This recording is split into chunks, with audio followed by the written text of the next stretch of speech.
সবাইকে নমস্কার ও ভালোবাসা জানিয়ে ব্লগ শুরু করছি। নিত্যদিনের কাজ রান্না বাড়া করা। তো এই যে মাছের ঝোল করব। মাছে নুন হলুদ লাগিয়ে দিয়েছি, মশলা করে নিয়েছি, টমেটোর পিউরিও করে নিয়েছি একটু।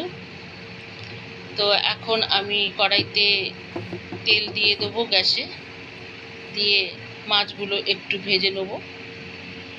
তো সেটাই করছি। মাছগুলো ভালো করে এপিট ওপিট করে ভেজে নিয়ে তারপরে তাতে মশলাটা দিয়ে দেবো।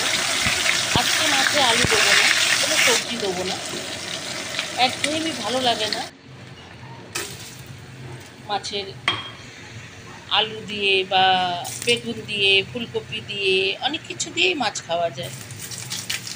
তো আজকে আমি শুধুই করব মাছ।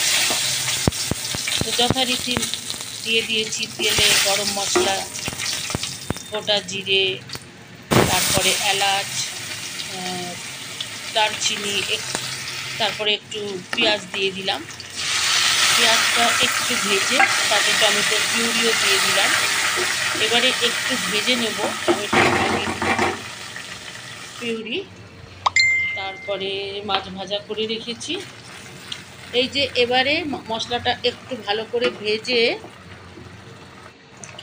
তারপরে এতে দিয়ে দিচ্ছি মশলা দিয়ে তাতে দিয়ে দেবো পরিমাণ মতন নুন আর হলুদ, দিয়ে বেশ করে কষাতে হবে। তো দিয়ে দিলাম নুন, এরপরে দিয়ে দিচ্ছি হলুদ। এই তো মশলা, আর তো কি, এই মশলা হয়।